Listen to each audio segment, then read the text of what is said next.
This evening is sponsored by Sage Publishing and Sense About Science. My name is Jay Seaman and I'm a Senior Commissioning Editor at Sage, working on the research methods titles. And for those of you who don't know, Sage is a leading independent publisher of the social sciences, and for the last 50 years or longer now, we've been championing social research, evidence and data, and the crucial role they play in the well-being of society and the wider world.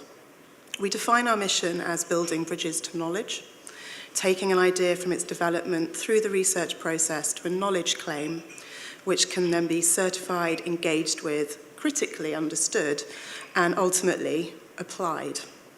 The difficulty and importance of this work have only grown at a time where evidence-based claims are often drowned out or misunderstood. Sage has always been committed to advocacy and engagement, championing the value and importance of research. Accordingly, we feel a responsibility to get directly involved to champion the integral importance of evidence and its role in the public policy.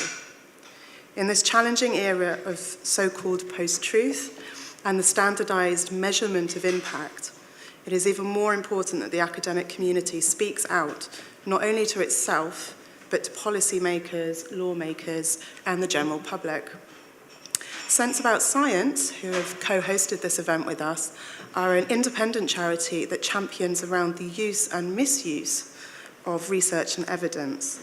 They are important champions for open discussions of evidence in and around public health and society's well-being. This panel is part of an ongoing collaboration that started in June this year at the first ever UK Parliamentary Evidence Week. And we have a paper or report that you'll have seen when you came in called Equipped to Decide. Oh, thank you.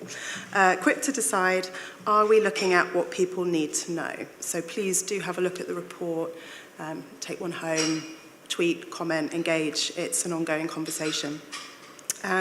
This evening is going to be presentations from our panel, and then we will open up for questions, debates, and then there'll be wine available, so do stick around for that bit as well if you want to talk to any of the panelists or to me, or you've got questions that you'd like to ask. So, who do we have? We have Sheila Lane, who is Head of International Campaigns and Policy at Sense About Science. And Sheila is going to speak to us about public policy using case studies from her work and how academics can forge better relationships with the public. And this is really looking to have effective, empowering relationships that go two-way. So it's about academics listening to the public and understanding what they need, but also and sort of encouraging the public to be able to engage with academic research on merit. So not with automatic skepticism or automatic blind trust, but really trying to get them to look at the work, engage with it and understand it. Amy Mullet is joining us. She is the Senior Social Media Strategist at the Parliamentary Digital Services. Until recently, Amy also worked at the LSE on their various blogs and was instrumental in really taking those forward and creating a global community of experts and interested readers. And as I'm her commissioning editor, I have to shamelessly promote her book as well, which came out. It's a co-authored book on communicating your research with social media. Always worth a look. And Amy is going to be talking to us about how academics use social media to communicate with the public and how in a post-truth culture, Parliament is changing how it's thinking about social media and public trust and how it's communicating with the public. Our third speaker is Louise Tekel, who is an award-winning freelance journalist specialising in education and social affairs. Her work has covered a wide range of topics, covering things from domestic abuse, the impact of poverty on children's education and safety, and issues around family courts and law. Louise has interviewed many academics over the years about their research, often for pieces in the national press, And she looks to shine a light on policy, evidence, and the public's ability to understand it through projects such as the Transparency Project, which is a project that aims to make family justice clearer and to hold lawmakers, lobbyists, and the media to account. Our final speaker, who you may have noticed isn't here, was supposed to be Catherine, who was the Executive Director of Counterpoint. Unfortunately, she hasn't been able to make it today, but she will be sort of watching the feed and will be hopefully on Twitter if you've got questions that you would have liked to have put directly to her. The topic that she was going to bring to the panel was around decision making and how policymakers' perception of the public's relationship with evidence can inform their decision making, and that there's a belief that evidence somehow complicates the narrative or is too much for the sort of public consumer. And so how does an academic look to give their evidence out to the world in a way that doesn't seem off-putting or complicated or too narrow for a public consumer? So just before we hand over to Sheila for the first piece, I just wanted to read two quotes from the report that we'll be looking at. The first is from Rachel Tuffin, who's at the College of Policing. And she says, a common area for commissioning yet more research in policing is the lack of career progression of people from black and minority ethnic backgrounds or women in policing. We know what a lot of the issues are. We've described them many, many times. What we need to do is this: try out some things and test whether they have impact, not do some more research about why it's so difficult. And this is sort of countered by another comment from John Pulliner, who's the UK national statistician, who says, we are not in the business of just producing statistics. We are in the business of helping people make decisions. And I think it's really important that as we look at these presentations, that we really think about that and the difference between producing research and research actually having impact. So I will leave you at this point and hand you over to Sheila. Thank you so much, Jay. It's been really great having worked with Sage on this event, and great that we're able to mark the launch of Equipped to Decide here tonight together as well. Really fantastic. As Jay said, I work at Sense About Science, which is the independent charity that campaigns around the use and misuse of evidence in public life. And we work to put the public interest in sound science and evidence at the heart of decision making and at the heart of communication and engagement with the public. The question I was asked to consider when I was putting this together here today was, roughly, in this post-truth world, do we need to alter the way in which we communicate research to the wider public, and if so, how? And we have an awful lot to say in answer to that question. At Sense About Science, we've been working for 15 years connecting researchers and the public. And we've been helping researchers to communicate with the public on some of the most sensitive and complex areas of science and research. Many researchers are persuaded of the importance of engaging with the public, but are wondering how to do it. Many institutes are encouraging their researchers to do it, but seem to be coming down around this kind of way of communicating about research, which looks like it's aiming to build nothing more than a fan club for the institute itself or for the research. What we're interested in is engagement that is about empowering the public. That is engagement, researchers engaging in ways that help people to ask and answer questions about research and evidence. Whether that's giving the public access to the tools of scientific reasoning, helping them frame questions about evidence, or ensuring that organizations and researchers are there and open to answering questions when they get asked. We care about empowering the public with questions about evidence because we know that the public cares about evidence. And this is how we know that.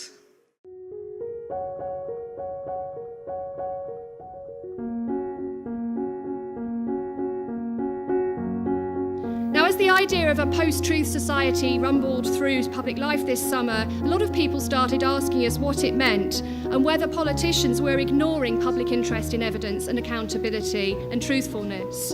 They asked what to do, and we said, well, actually, you need to tell those stories publicly. You need to tell them to people who make decisions.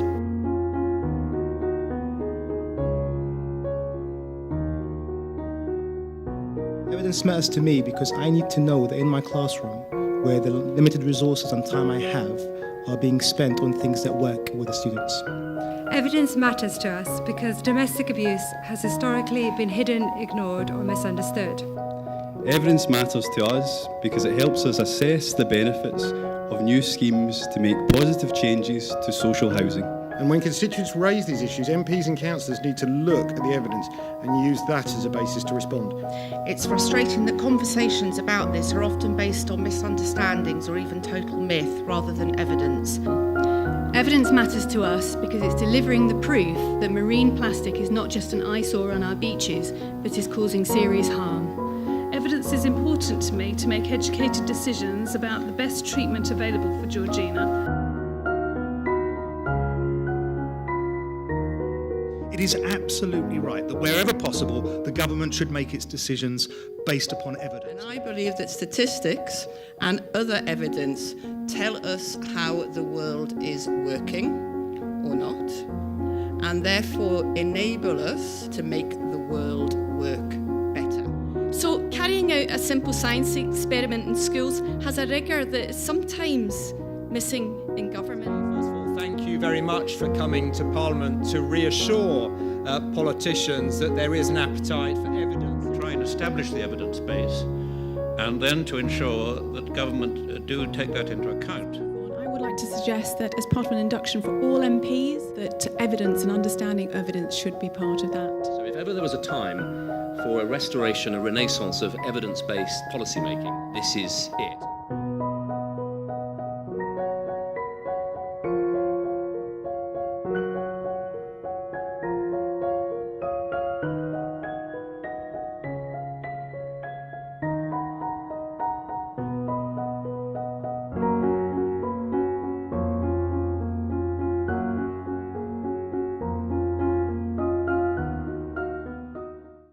So we know that there are people out there across society, people from all sorts of different sectors, for lots of reasons and no reasons, who really care about evidence and that policymakers have good access to it and use it. So that's why we run things like the Ask for Evidence campaign, which is our public campaign about empowering the public to ask questions of evidence. It's the campaign that says everybody can, if they want, can ask for evidence for claims they come across in their daily lives, in the media, claims made by companies, claims about products, claims made by policymakers. Thousands of people have now used the campaign website, seeking the truth about claims they've come across and asking companies and journalists and politicians for evidence. And hundreds of them have used the other half of the website, which is full of resources to help people understand evidence and help people frame questions about evidence. And this is what we mean by empowering people. Based on our 15 years of working with researchers, we've developed an approach to helping researchers communicate about research that has empowering the public at its heart. And it's an ethos that we call public-led, expert-fed. It's all about starting with where people, members of the public, are, listening to the questions people have, asking them how they were going to use the results of some research, and planning research communication around that, around the needs and wants of what the people who are going to use your research results actually want, around their needs and wants. It means that research groups and researchers' strategies for communicating about the research are genuinely framed by the people who will use it at the end.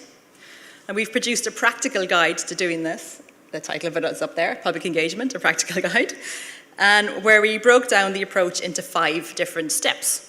The first step, I'll go through these very briefly, the first step being scoping, and this starts even before the research project starts, we recommend. The scoping stage is about looking at who is it who's concerned about the area you're doing your research? Who is it who's leading the public discussion about this? Who is it that's going to be concerned about this? What are policymakers saying? What's been said about it in the news media? Scoping this out gives you then a picture of where people are starting from when they engage with this issue. This is where you'll identify any underlying misconceptions or misunderstandings about the research issue as well, if you see them continually popping up in the comments under articles, for example.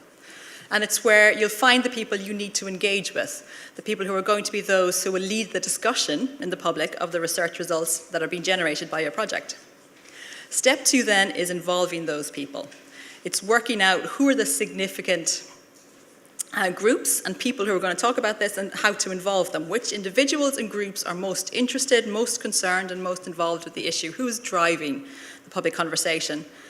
And who can help you disseminate your results as well after the project, pulling them into the conversation.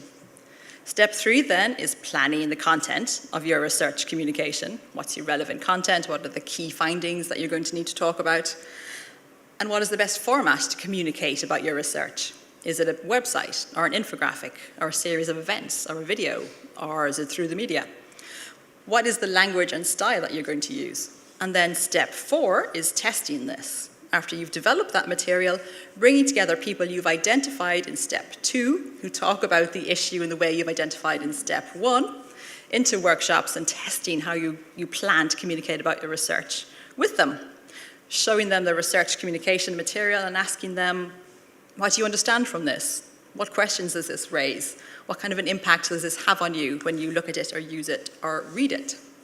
Researchers will probably repeat steps 3 and 4 a number of times, continually refining their communication and how they talk about their research based on the feedback from the user groups they've pulled together. And then step 5 is dissemination.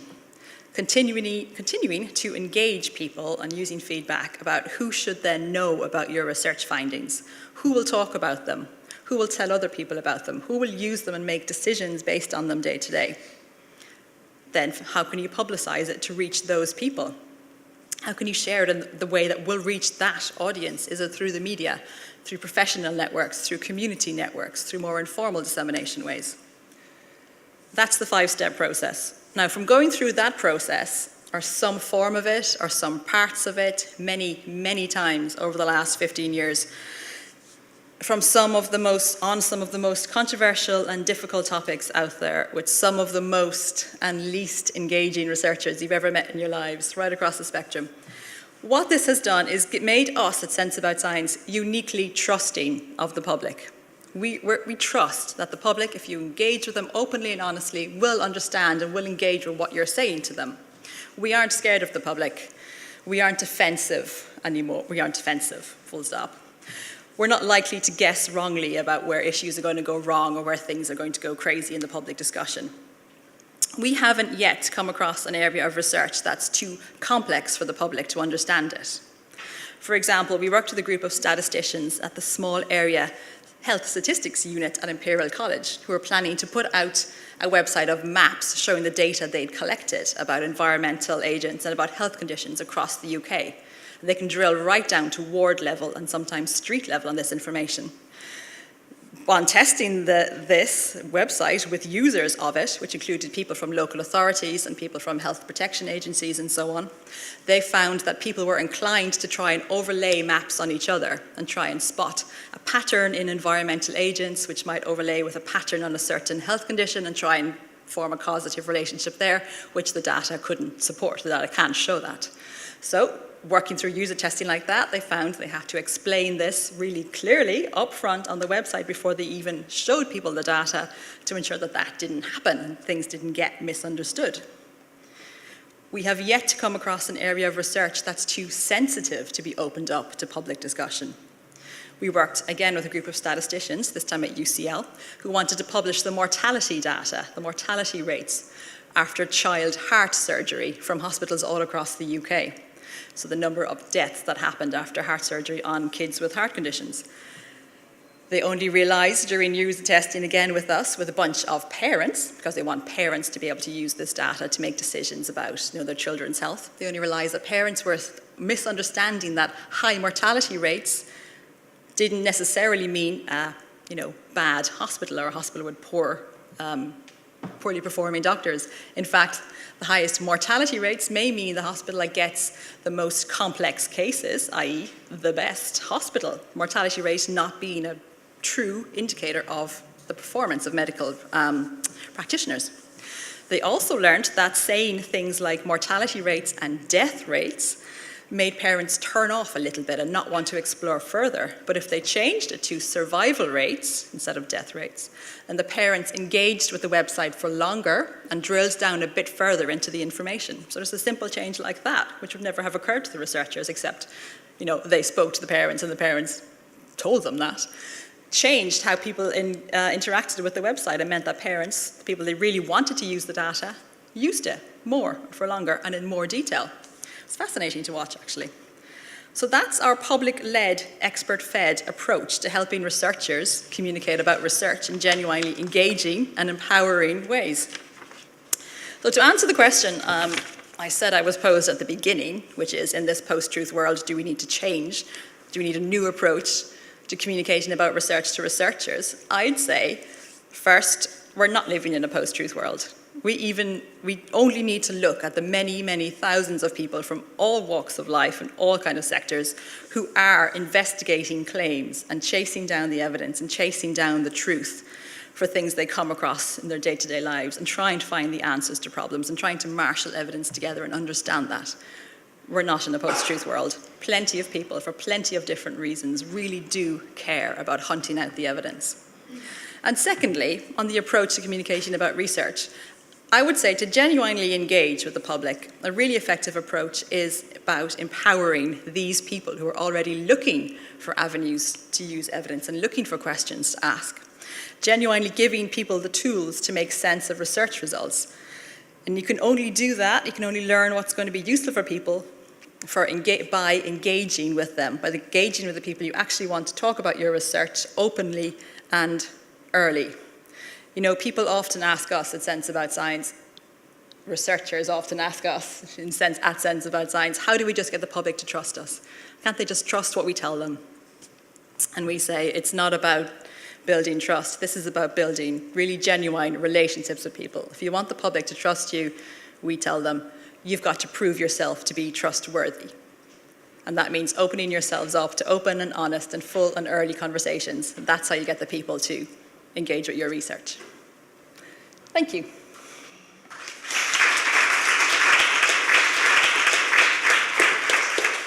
My name's Amy Mullet, and I'm the Senior Social Media Strategist at UK Parliament, just the other side of Whitehall.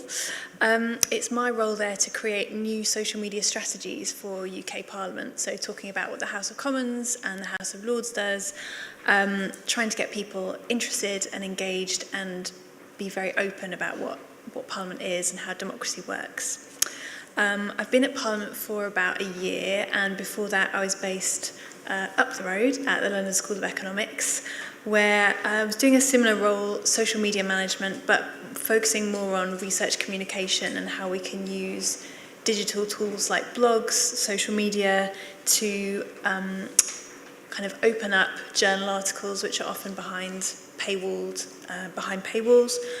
try and open those up to the public in a really new and interesting way.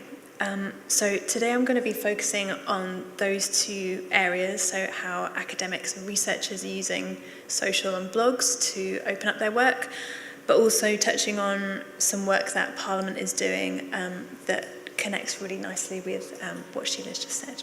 I would like to start by looking at the work that the London School of Economics has done around blogging and social media.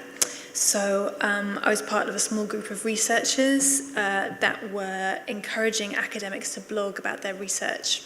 This started back in 2009, and the blog started with this aim of communicating social science research and commentary in ways that enhance public debate and understanding.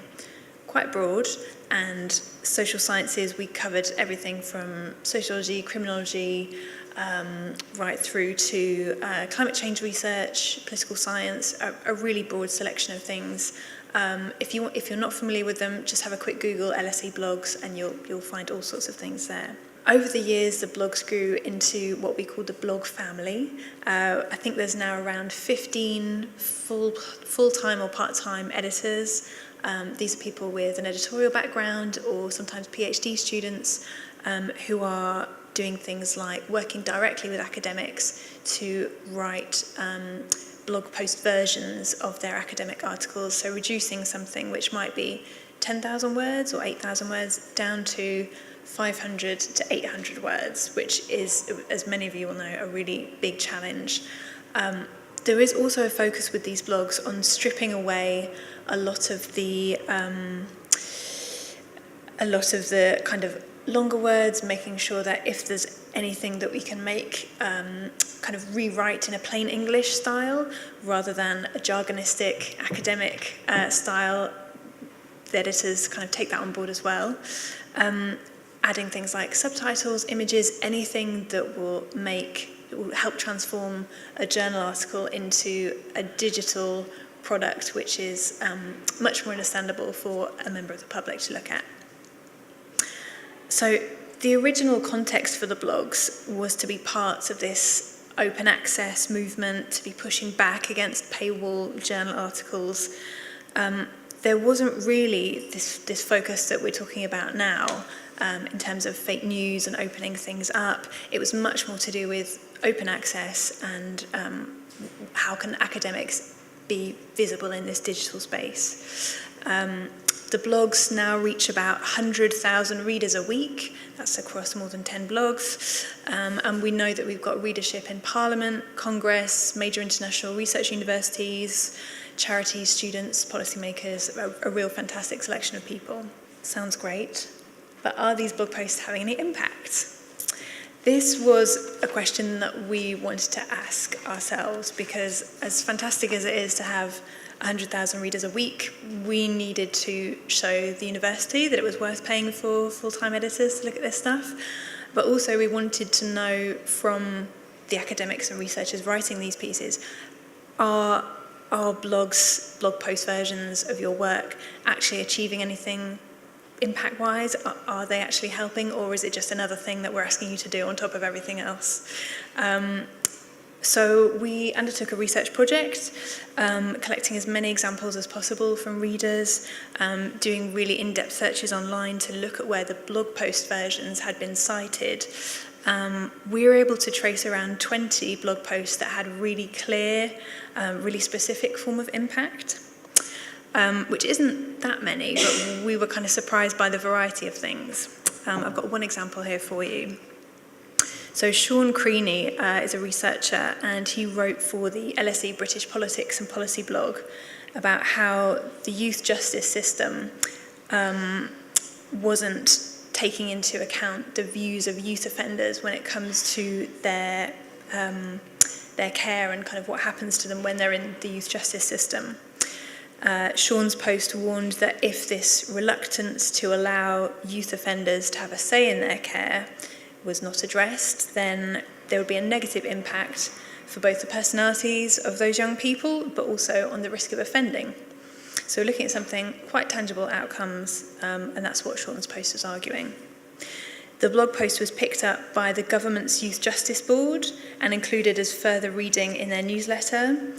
It was subsequently read by Lord McNally, who's the chair of the Youth Justice Board, who personally contacted Sean, arranged a meeting and kind of gave a bit more detail on how the Youth Justice Board were finding it really tricky to understand how to engage with young people and in a way that was sensitive and meaningful. Sean met with the head of the Youth Justice Board in Wales, who requested his input on the national participation strategy. And Sean was able to share his findings of his PhD research. He provided detailed feedback to the board and was cited in the final published strategy. For us, with Sean, kind of when we were able to catch up with him a bit more, he said that writing the blog post version was absolutely central to his research and his PhD having an impact in that way. So a really exciting example.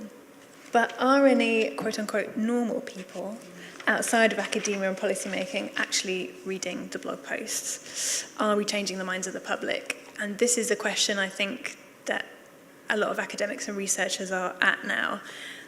It's not just a question of, is this having an impact? Academia has to deal with this growing anti-expert sentiment. We're talking about fake news. We're talking about quote-unquote post-truth eras. A big skepticism around, in some areas, around research and statistics. So this question around are normal people outside of things like parliamentary committees or charities reading the blog posts. Does it matter? Are the public in these areas feeling informed? Are they feeling engaged? Are they interested in academic blogging? I'm interested in kind of discussing this a bit more with the panel as we go through, and also your thoughts on that and how much it matters in things like research impact statements, the term the public. How is this different to kind of other academics? How do we need to define those things? It's also a question that Jenny Rohn from UCL has considered in her blog post for the Guardian Science blog network. I'm going to bring up a quote from her and just read that out, because for me it perfectly sums up her frustration at feeling like the fake news spreaders are winning and that academia sometimes only talks to itself. I think writers like me who specialise in evidence-based communication have been deluded as to the power of our pens in the face of this inexorable tide. We write our polite pieces in mainstream outlets and expect to change the world. We brace ourselves for the inevitable trolls in the comment section and on social media, but we feel cheered and bolstered by the praise and support from like-minded members of the audience. We convince ourselves we're doing good, that we're shining a light, no matter how dimly, bless you, on an accumulation of evil disinformation. We feel smug when we get 1,000 retweets, until we notice the anti-vaxxers, the racists, and, quote, the nutters, are getting hundreds of thousands more. So that's from Jenny Rohn's article in the Guardian Science blog network. Jenny goes on to say that she's not giving up science communication and that you shouldn't either, but perhaps we should think more critically about what we mean when we say that we're reaching the general public and that we're having an impact on the public. And again, this is something that I'd love to hear from the audience on in terms of the questions. And if anyone else who's read the full piece felt compelled to write more or to walk away and give up and let the trolls win. I'll move on now to look at what Parliament is doing to think about the connections between social media, the public, and post-truth. On the social media side of things, the aim of the UK Parliament social media channels is to communicate what's going on in Parliament, to encourage the public to get involved. And we in our team keep coming back to how Parliament can be effectively communicated, or the work of Parliament can be effectively communicated in an era of scepticism about expertise, especially around politics, and the suspicion of kind of ruling elites. What we have seen when we're looking at our social data is a real increase in trolling from fake profiles, anonymized profiles, the spreading of disinformation about laws, Brexit, petitions, that kind of thing. And that's on the main UK Parliament social media channels. We've seen a real increase probably over the last 18 months. Things like comments from Russian troll bots and fake profiles have in the past made our channels quite toxic spaces. No quote-unquote normal person wants to enter a kind of comment space where you've got that kind of sentiment going on. So for our team, what we've tried to do is have a much tighter approach to comment moderation and reporting fake profiles. We work really closely with the teams at Facebook and Twitter to kind of give them an insight into what we're seeing. And also our security teams are monitoring the profiles of MPs and looking at what kind of patterns we're seeing in terms of not just negative comments, but actual kind of disruptors, I suppose you could call them. Elsewhere around Parliament, and this is something that Sheila touched on, teams like the Parliamentary Office of Science and Technology, that's POST, the House of Commons Library, the committee teams, they absolutely 100% want to keep engaging with academics. They want to engage with you in person, they want to engage with you through digital channels. Committees are doing great work to get more diverse and a younger pool of academics and experts in, demystifying the process of what it's like to submit evidence or give evidence in person. So if that's something that you're interested in, do have a look, do get in touch with those teams. And librarians and researchers at Parliament, they, we know, find academic blogs really useful for looking behind those paywalls and making those first connections, like with the Sean Creaney example. So to finish off, some questions to think about. What should we do? I would suggest start or keep blogging about your research, have a strategy, as we've said earlier, track and measure your impact, whatever that might be, and then make real connections with teams at Parliament from whom you can learn more about evidence, about giving evidence, and what they want from academic research. And then just a question to everyone, what else should we be doing? That's it. Thanks. Well, so much to think about there, and I kept thinking about new things I wanted to pop into my speech, but I might have to save it till the end. So my name's Louise Tickle. I am a freelance journalist. I mostly write for The Guardian, but I do write for other mainstream media. I am also a campaigner, I guess I would say now, in terms of trying to get greater openness in the family law system, which currently is very closed and which I think is very destructive. And some of what I'll be talking to you about today has arisen as a result of that campaigning work. But initially, I sort of wanted to take us right back, because I think it's sort of a mystery to a lot of researchers as to how coverage in the media actually occurs.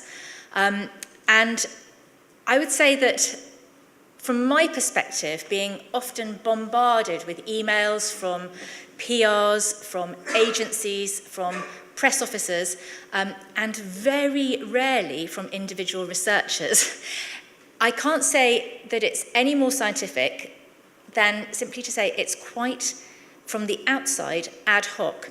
When I started to unpick how it actually happens for myself in preparing this talk, I realised how much it does come down to trust and to relationships. And I thought I would show you an email that I was sent by a professor of social work, Paul Bywaters, quite recently. It's very small up there, but I would say this was quite a model of how to send a pitch, which is what it is, to a journalist.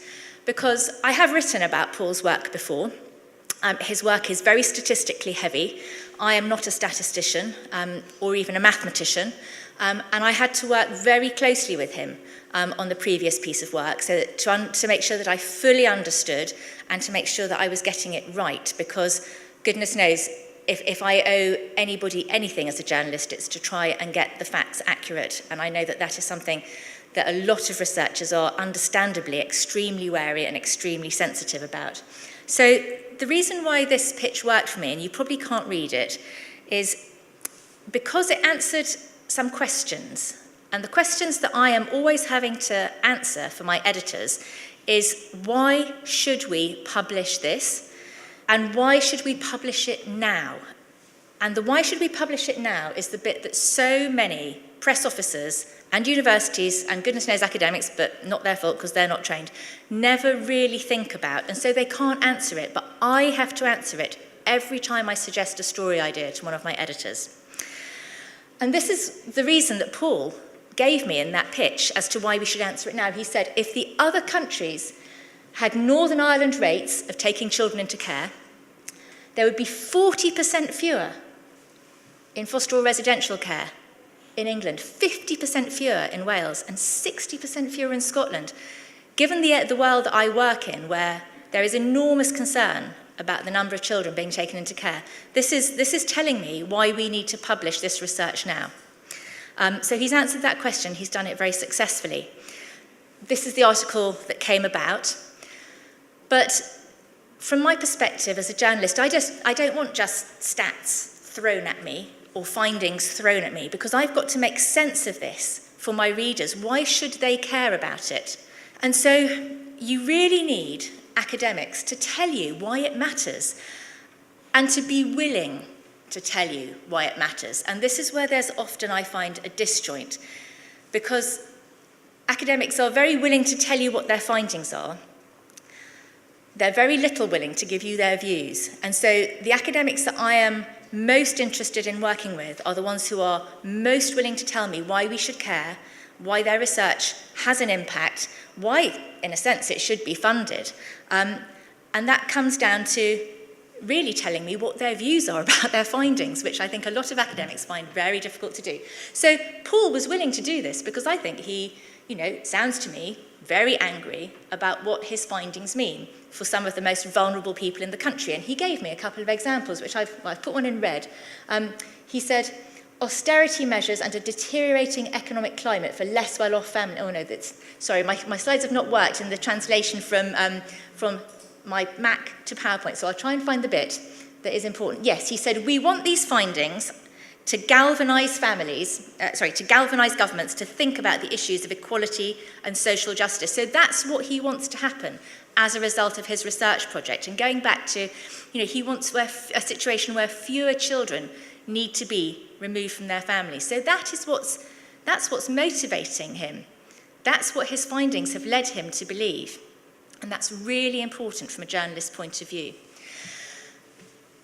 So relationships have been talked about a bit before now, but relationships really matter. It's not just a question of a researcher whizzing across their spangly new findings or their journal article for me to plough through. I need to understand where they're coming from, what their credentials are, how much I can trust their findings, and often we need to have time to develop those things. Time is at a premium for journalists. I'm sure it's at a premium for researchers too. So trying to find the sweet spot where those things can combine is tricky, and it takes commitment. It takes commitment from the academics. And that's why I say, talk to us. Find as many ways as you can as researchers to engage with journalists. So many of us now are on social media. It's one of the places where I look to get my stories. And I don't look on social media for stories. I look for interesting conversations which will spark ideas, which will make me think, this is worth covering now. And I'll give you an example of how that came about. So I've got two young kids, they're 10 and they're 7, and their school is constantly asking me for money. Various different ways. It never stops. And I write for Education Guardian, and I suggested a comment piece to my editor, which I wrote, and I kind of let off steam, and that comment piece made me feel very pleased inside. But I got this response on Twitter from an academic at the University of Kent. She said, we're doing this research into fundraising in Kent schools. And I got back to her and I said, oh gosh, look, I'd be really interested in this. Tell me about it. In fact, this was the tweet that came to me first, and I went to his colleague. So honourable mention for Eddie Hogg. And what I talked to her about, she was his research collaborator, she was the lead researcher on the project, was exclusivity. And this is, again, something that's really important if you're going to engage with the media.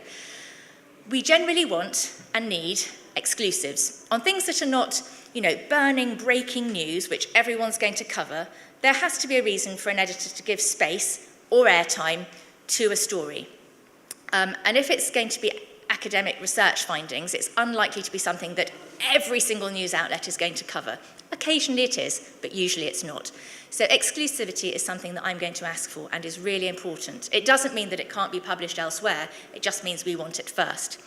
And as a result of us, me, Ali, and once or twice, Eddie, having conversations over the next few months, I got her research findings on the second stage of her research project exclusively for The Guardian, and it meant that I went down to Kent. It was a heck of a drive from where I live near Bristol, and I visited 2 different schools in totally different socioeconomic areas to find out what level of fundraising they were feeling they had to elicit from parents given the levels of cuts that they were both experiencing. And so, we got this story out. She was pleased, I was pleased, my editor was pleased, but again, she was willing, Ali, to go a little bit further and tell me what she concluded from her research. And she was saying, we're now seeing children fundraise for their own education. Now that's a really big thing to say. It takes you back to Victorian times where you would have to go into school with your pennies. And that's essentially what she was saying is happening now. So now I want to go on to tell you a little bit about what we can't promise academic researchers. We're quite greedy, the media. We want a lot, and I know it feels like we give very little, but being upfront about what we can't promise. Timing is something that is out of my hands as a journalist and is in the lap of the gods often when it comes to news priorities. So we can say that something might happen at a certain time, and you might have offered us an exclusive based on it happening at a certain time, and we will do our absolute best, and I will be pushing my editors, but I can't promise it. I know this really pains researchers, where you have 1 in 10 children, XXX, and actually the research shows it's 9.7 children. We are never going to be giving you accuracy to the decimal point, because that doesn't translate for our readers. We'll probably describe it in the text, but headlines won't give you that. And this is my personal bugbear. Would you mind just sending a draft over? Oh, could I just look over what you've written? Often at the very end of an interview. I am not going to do that. Copy approval is something that is completely prohibited by any national news outlet. I've not worked for regional ones, but I would presume it's the same for them. What I do understand when it comes to academic research, though, is that accuracy really matters, and often I will check back with an academic, or I will let you see your quotes. That's important for me to be right. It's also important for you that I get it right, but I won't give you editorial control over the piece, and I can't promise that you'll like it when it comes out either. So a quick example of how it can all go wrong, because it can go wrong. Talking about research credibility, I am often asked by my editors, where does this research come from? Standard question. And you know, you kind of think, oh, social science research, is it that? Or is it social science academic research? Where's it actually coming from? So I'm interested in who is paying for this research. Is it the Esrc, or is it a charity that's commissioned it, for instance? Or is it some numpty survey that's been kind of dreamt up by some press office? I'm really not interested in the latter, but you wouldn't believe how many times these get pushed out. And I appreciate published by the national media. This example, this report, 19 Child Homicides, is a report that was produced by Women's Aid. It got massive media coverage. It still gets talked about. It is talked about in Parliament. Quotes from it are used. My colleague, the chair of the Transparency Project, who's a family barrister, Lucy Reed, wrote a complete takedown of its methodology. It was a completely self-selecting sample. Not to say that it didn't have valuable things to say, but that research, thanks to some very clever PR and a very good organisation, I have not a lot of bad things to say about Women's Aid. They have helped me enormously and they do incredibly important work. But that research was not academically rigorous, and I don't think it should be being used in the way that it is. Big claims, when you can't stand them up. I did another piece of work, actually, a couple of years ago, when I was writing a lot about domestic abuse, where an academic from a university completely not associated with that 19 Child Homicides report made a claim. And I kept asking her, because it was a really big claim, it was really fascinating, I would have led with it. How, where's it from? I want the source. She couldn't give it to me, and I can't use that academic again, because when I finally tracked it down, it was so tenuous that it simply couldn't stand up the claim that she was making for it. And I could tell that she was nervous by the fact that she just kept kind of retreating from my questions, and that doesn't give me confidence and it doesn't elicit trust. Also, we as journalists, we may have relationships with you, we are not your friends, and you can't control what we write. Such an important thing to realise. We respond ever so badly when people try to do it. There was a piece of research out recently which showed that the rates of removal of newborn babies less than 7 days old was incredibly high in one local authority area, 159 per 10,000 live births, compared to the lowest rate in the country, which is 18 per 10,000 live births. Now, the academic who published that study did not publish the local authority with the highest number, but I happened to find it out. And I asked her about it, and I was like, well, why do you think? And she was simply unwilling to go there. Now, that is her right. She will have her reasons, and she said that her research ethics demanded that that she did not identify individual local authorities. But she also tried to stop me from writing that story in the way that I wanted to. And so I wrote a comment piece saying I thought this was outrageous, saying that if it was hospitals which had a rate of child mortality 4 times higher, or in fact, in this case, it would have been more than 4 times higher than the lowest rate in the country, we'd be entitled to ask questions and get answers which may have justified the difference. But we needed to be able to ask the questions of the right hospitals or local authority to get there. So again, it's a harsh truth that we're not there to be your friends. We're not there to be popular. We're there to find out the facts. If your findings take us in a direction that you're not keen on, it's not something that you can do very much about. I've been told I've got very little time left, so I will whiz through the last bit. Are people responding differently? I think perhaps we are being led astray by the fact that an awful lot of hullabaloo can happen on social media. I think that news media are to blame in many respects for accepting low, poor quality research and blowing it up. We publish lots and lots of negative stories. There is endless doom and gloom. And there's no doubt that being fast means that you don't research your stories well enough. And there's no doubt that we get it wrong at times. It's really important that we understand that there is this balance between getting cut through of your findings in a very crowded media environment and having accuracy. And I think that the way to deal with this, and I will wind up quickly, is by social scientists actually getting involved, and not by yelling at people on social media, not by sort of constantly arguing, but by having deep conversations, getting properly stuck in.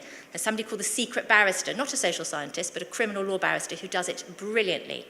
If you can build a profile around your research findings, not just by spouting them out, but by getting in and having a conversation and illuminating and elucidating the arguments and the debate, then I think we will be some way towards getting there. Thank you.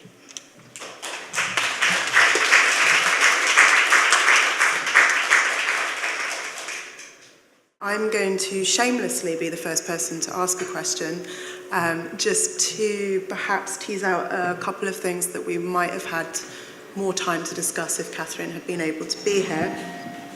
So my question is around this issue of public policymakers being intimidated by the complexity or maybe accuracy of data and research, and how can we, as researchers or journalists and bloggers, deal with this question of getting a suitable level of complexity or accuracy into our work without intimidating people or making the work seem unengaging.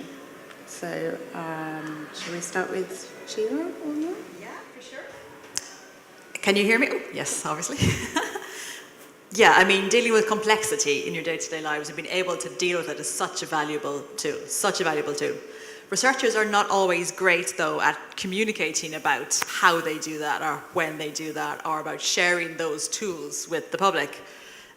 We worked recently on a project called Making Sense of Uncertainty, where we were realizing, because we had a bunch of people in a room, social scientists and natural scientists and statisticians, and we realized through a series of conversations we were having that everybody in that room had a different working definition of uncertainty. That meant something slightly different to all the people in the room, and they were all scientists, and they, when they heard the word uncertainty, thought about something else. So we realized that the discussion in public and among policymakers about uncertainty, there was no hope if even the people who dealt with uncertainty day to day didn't know how to define it or talk about it or share, what uncertainty is.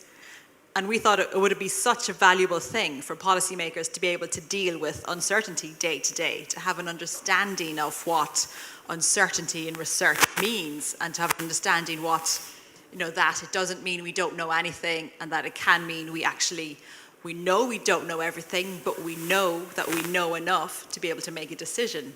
So we worked with these researchers to share and try and share with policymakers that understanding of what uncertainty is and isn't, and this idea that you can deal with complex sets of information and know that it's not perfect and you don't know everything, but you can make a decision, and that's how scientists work. So sharing those tools with policymakers, I think, would be really, really valuable. Is this working? Can I just... it is now. I'm on now. I think that there is a lot to be said for working with journalists who are specialist in an area. It never means that we're expert. I wouldn't pretend that.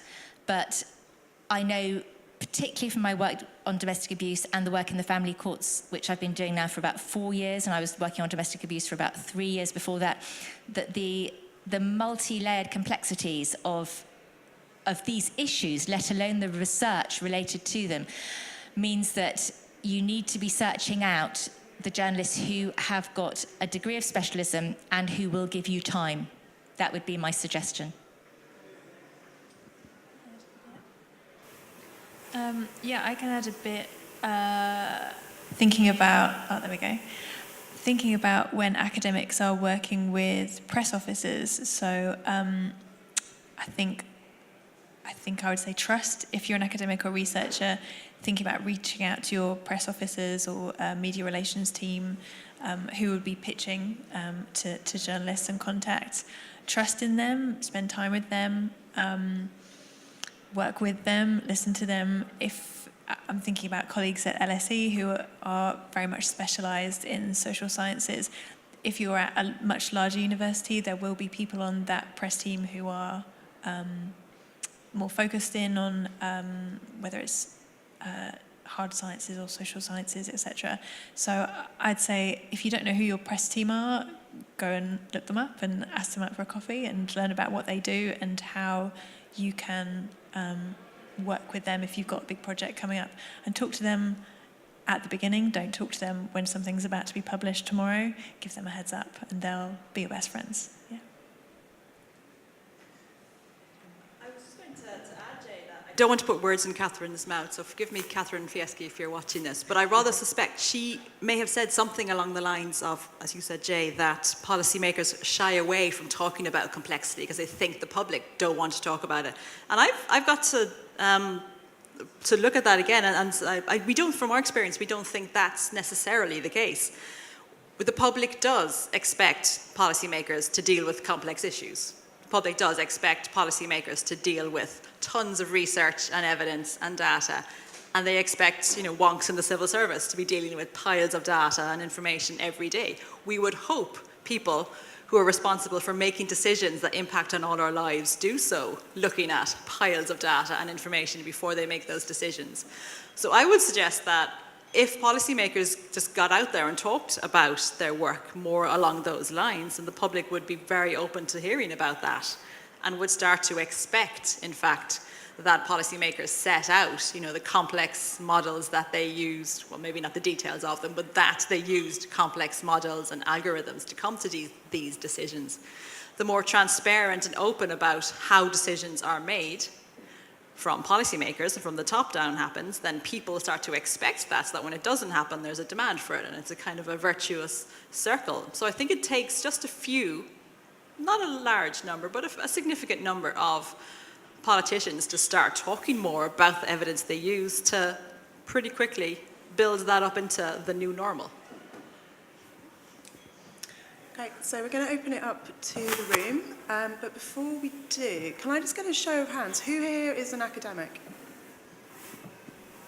Oop, 3, okay, 4. Who here is a policymaker? No? Okay. Who here, do we have any journalists? Okay, yeah. And who here would is in education as a student, doing their own research?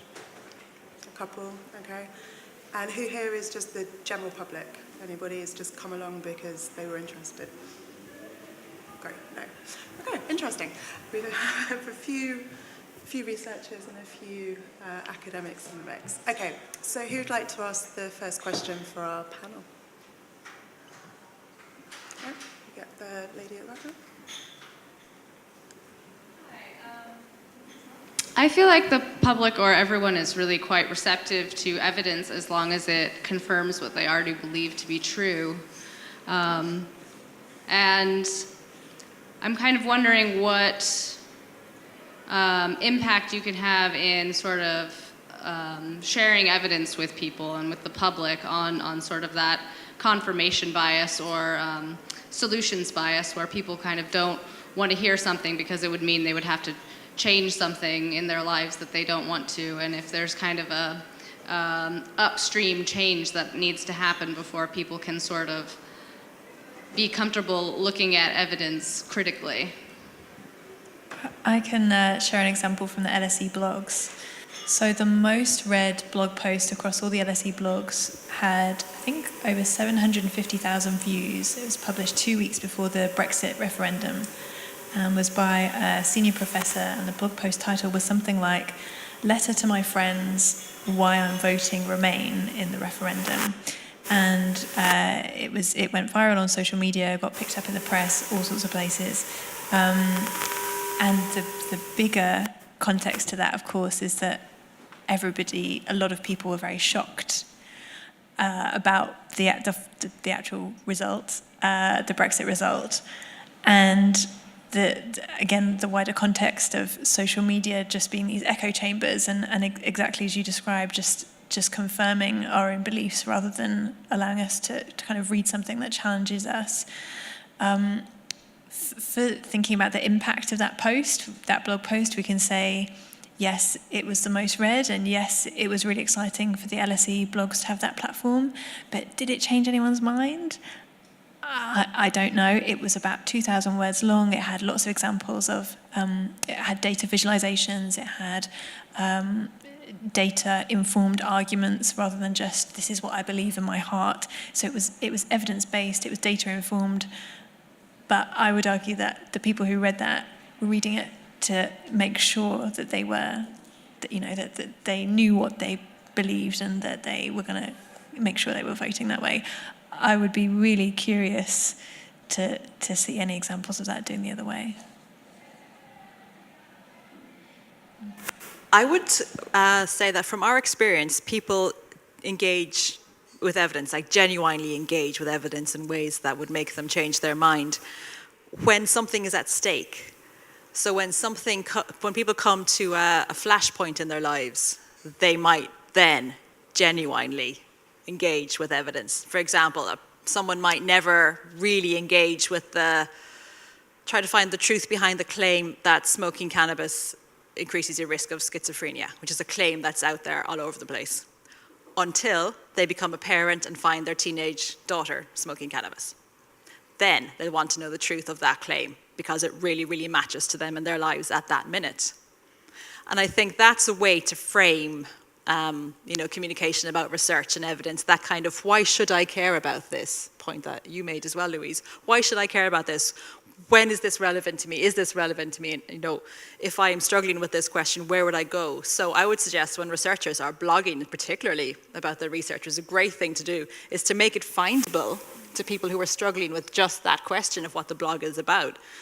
Think about, if you're writing about the cannabis and to schizophrenia link, for example, that think about how, that parent would have Googled the question, and for example, and making sure your research then is findable, because that's what people really wanted when something in their lives is at stake. I think there's far too much research that gets pumped out, research that isn't there yet, that is sort of years away from being realised, yes or no. I'm thinking about medical research in particular, that people just turn off at a certain point. It's sort of like, you can drink a glass of wine and your risk of cancer is halved, or you eat 3 bananas and you might not get dementia, but we can't tell and we don't know and we won't know for another 5 years. I think that there should be a little bit more restraint, so that people, when they actually hear research, might engage with it a little bit more, because there's an awful lot that I just turn off from because it's half-cooked. It feels like it's been pushed out by the university or the charity way before it's ready, and I feel like my headspace is being taken up well before it's justified. So my kind of question that goes alongside this, I think, comes back to a word that Amy used, which was polite. She was talking about the polite piece that you put out into the world. And do we think that the polite fits with the echo chamber? Is that one of the reasons that people read what they already believe? Or, should we be being less polite?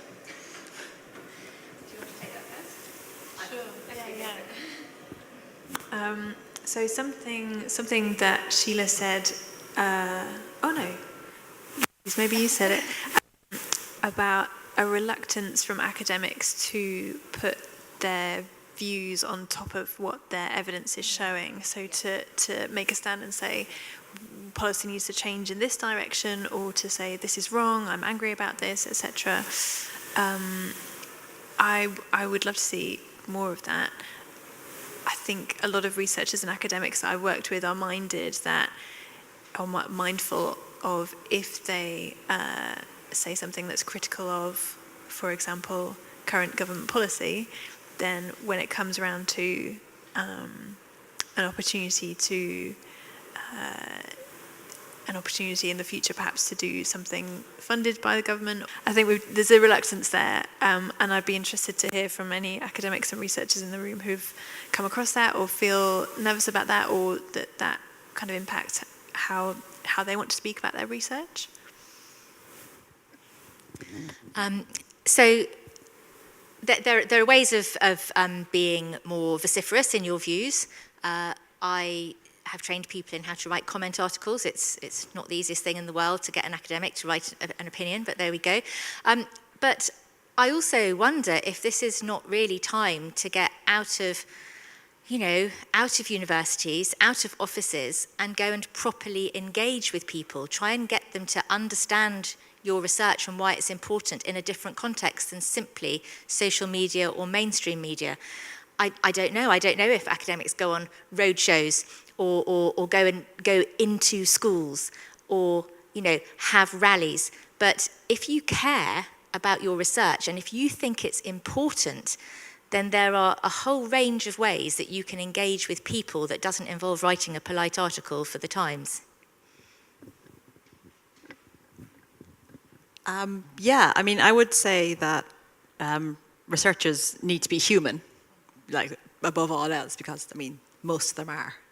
Most of the ones I've met, not all of them, are humans. Humans with their own comment, their own opinions, their own views. And I would say the more human researchers can be in the way they're communicating, the better. Bring out those opinions that you have. It'll only make things more interesting to read, I would think. There's a quote in the Equipped to Decide guide that we're launching tonight as well by Jonathan Montgomery, who's the chair of the Health Research Authority, which is the government agency that oversees all health and clinical research in the UK. And he said, I happen to have written this down, but I think it's apt here. He said, "You respect people by putting your expertise at their service. You don't respect people by allowing them to misinterpret or misunderstand the question you're asking them or the research that you're talking about. So you respect people, you show respect to people by being more open and complete about what you're talking about. So if something is making you angry, I think it does show respect to say, and this is just crap, isn't it? When you're writing about your research, because then that's leveling with people and having a real human conversation with them, do you think? I'm just picking up on that. So I showed you the sort of avatar of the secret barrister, and I'm heavily into legal Twitter because I love legal Twitter. Clever lawyers on social media, what could be better? But things like when sentencing remarks are made by a judge, they're very rarely reported by the media. So the general public doesn't know why, for instance, a serial rapist has only been given 8 years. It seems quite unlikely, but just as an example. But the secret barrister will very carefully go through and explain how that happens. And it is a skill. It's not a skill that everybody has, and I'm sure it's one that he or she didn't have at the beginning necessarily and is honed away as they do now. But that is explained logically in a way that the public can understand, in a way that I can understand, because I don't know what sentencing guidelines are. So he or she gets stuck into that debate and puts their expertise at the service of people who choose to read it. I think that's very useful. Really? Another question from the floor? Everybody? Yeah, right. Thanks. I just want to ask a question about sort of time and speed of engagement. We're all quite time poor, so for that reason, the sort of things like the LSE blogs that we saw are really valuable to get us information as quickly as possible. But it was mentioned that fast writing can be shallow writing, but I guess fast reading can also be shallow reading. And that's the flip side, is that how do we get people to engage for long enough to actually challenge their own views? You won't do that in 10 seconds. It takes time to change your mind. So how do we get that balance in disseminating research, do we think? I'll take that first, if that's all right. I think institutions must give their researchers that time. They are measuring you on your impact. It's one of the required elements in is it called the REF? It really frustrates me when I hear from academics that they are not given that time and that their work in that respect is not valued, because when it's done well, it brings enormous kudos to the organisation, to the department, as well as to the academic. You know, it gives them profile. But it also serves the people who are funding, ultimately, usually, the research, which is the public. So I actually think that institutions must understand the need and understand the time requirements, and it's not going to be a one-hit wonder. I'm going to follow Jay and do a shameless plug for my book. You said about it takes time to change people's minds and that academics and researchers are very time poor. I completely agree. One of the things that I thought about a lot with my co-authors when we were writing the book was about how in academia we felt that dissemination was often an afterthought. So much time is put into writing an application, so much time has gone into methodology, fieldwork, etc., and writing up the PhD or journal article, etc. But then it stops. There isn't time and energy often put into disseminating the work or getting that out there. In the book, we talk about the research life cycle and the kind of connection between the section that you must have, which is dissemination, and almost taking a marketing or professional kind of comms approach to that. My advice would be, there we go. My advice would be, if you're writing an application, for example, or build in time and budget for either if it's blog posts, time and money to write those. There could be, for example, if it's a much larger project over 5 or 10 years, there could be a digital comms element to that, or a part-time comms person, for example, as part of your team that is constantly thinking about how can we work with the press team, how can we work with journalists, something where comms is inbuilt and it's not necessarily having to fall to you because your expertise is in your research area. It might not be in comms, and that's totally fine. So my advice would be, think about, for bigger projects, building in a comms element and dissemination element. And for smaller projects, take a look at the book. There's lots of resources online in terms of science communication and taking a comms approach to getting that message across quickly in data viz. A great headline, presenting things in a way that are quite eye-catching. Can I? So as a commissioning editor, you'll know this, I spend a lot of time talking to my authors around the metadata that's attached to their projects, whether that's keywords, a descriptive title, a blurb, whatever it may be. But obviously if you're doing something within the social media context, and I think it was touched on earlier, thinking about Google and how are people going to find your data, have you got any quick-fire easy wins that academics should be thinking about in terms of not just having descriptive metadata that is excellent for your journal abstract? How do I turn this into something that's a bit more directed towards the social media audience? So the one that comes to mind is BuzzFeed. Academics love to talk about BuzzFeed and the BuzzFeedification of things. 10 ways that you can quit whatever, or 5 ways that my research will blow your mind, that kind of thing. Some people love those, some people hate them. They are quite clickbaity. I'm not a fan of BuzzFeed because I feel it never delivers on the headline, but if you can deliver on the headline and give people that reason to show them why kind of it matters, I think play with that. That's an interesting one. You could even do a bit of A/B testing on that. So if you've got a blog post, try it with one BuzzFeedy headline, and then try it with a narrative headline where you're kind of telling the story and encourage people to click through. People are fickle, and people have different ways of engaging with things. So take a marketing approach, do some A/B testing, try one than the other. You won't know until you've done that. terms of metadata and thinking about blogs as well, 60% of the hits that come into LSE blogs come through Google searches. So these are people that are searching for how should I vote in the Brexit referendum, what are the midterms, what's going on with the Greece economy, that kind of thing. So a lot of attention is paid to, by the editors, a lot of attention is paid to getting those headlines right, making them short and snappy, making them tweetable. And if we're talking about translating a journal article, which will often have long rambling titles, into a blog post, it's about thinking of that different audience. I'll add something just very quickly. What you'll notice if you go on the Guardian website is that titles, headlines for articles often change during the day. One's not worked, they try something else. They're really good at it, but that happens quite frequently. Okay, another question? Go on, be bold. Yeah, if you just wait for the microphone. Thanks. Thank you.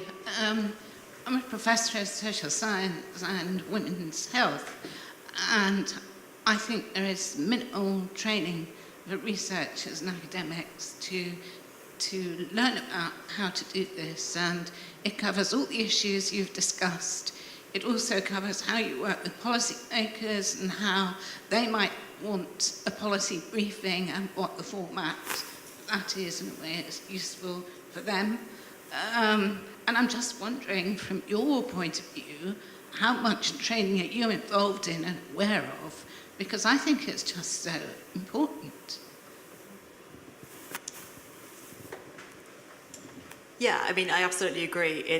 And I agree with what the two fellow panelists said in answer to an earlier question, that this takes time and it takes some skills that are not natural to researchers, that aren't part of a researcher's traditional career trajectory and training. So, yeah, this is something that is different to what we do day to day. So I think training is not a bad thing to start incorporating into PhD programs. In fact, I know in Ireland, I'll speak from an Irish experience, that one of the big funders there, a funder of natural sciences, not social sciences, has now made it mandatory for every PhD student to do a module on just this, on public engagement. So they learn how the media works, they learn how the policy process works, and they learn how to write a policy brief and so on as part of their very, very early training in how to be a researcher.